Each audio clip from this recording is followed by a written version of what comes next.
Hi, my name is Lorraine Hall, and this is my economic and political empowerment video for Mr. Robinson's Social Welfare Intro to Social Welfare class.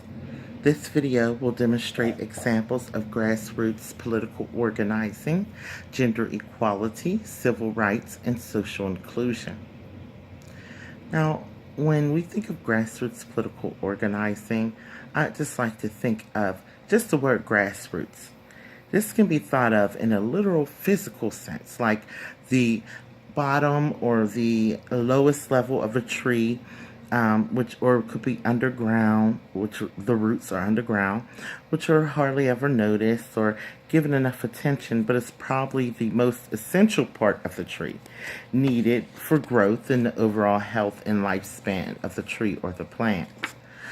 The grassroots organizations feel that that's why they have that name, because grassroots start at the local level or the basic or the bottom level, and it works its way up, and it's very essential to the growth of the community and social welfare itself.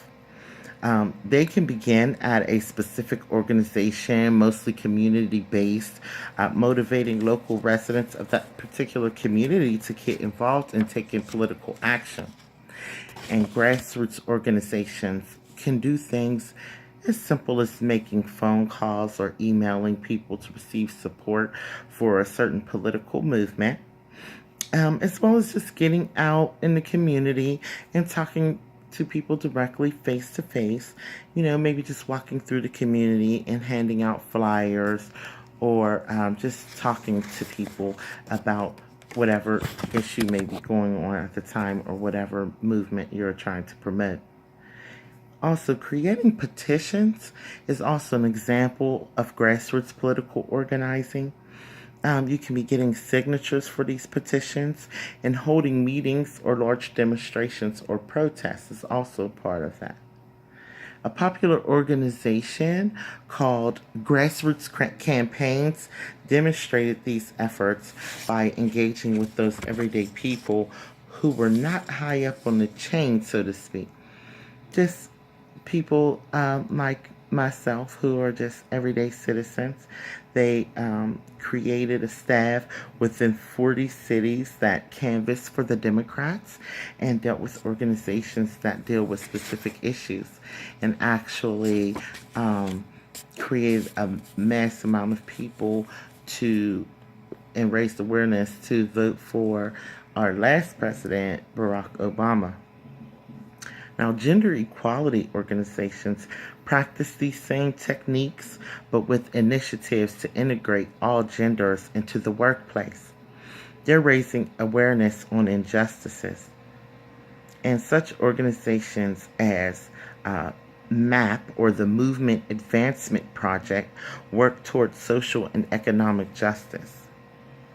Collage actually focuses on children with LGBT parents and provides them supportive services throughout a certain amount of time period in their life.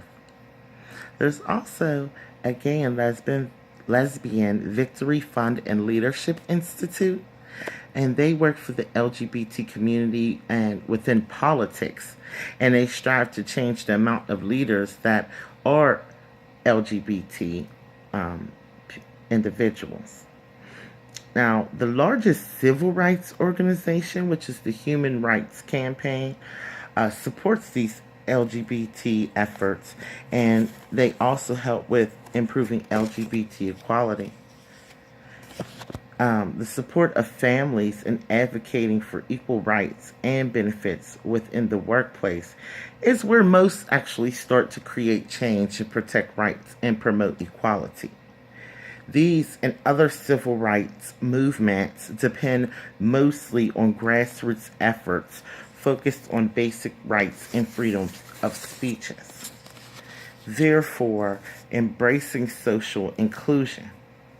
And these grassroots organizations want people to recognize what social exclusion is and when and where it's occurring, so we can put policies in place to ensure that everyone is being accepted no matter what walk of life they come from or what their financial abilities may or may not be.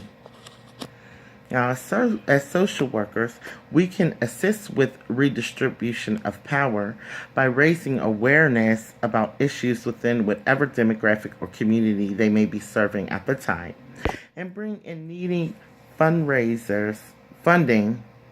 through fundraisers and donations, as well as government funding to support local grassroots organizations as well.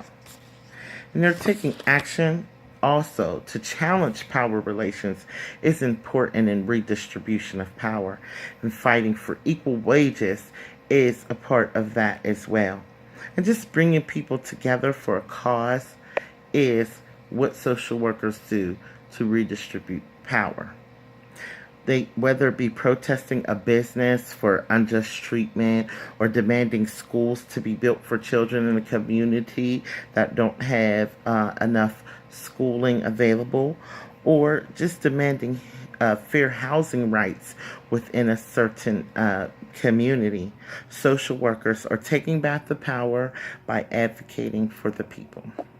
Thank you.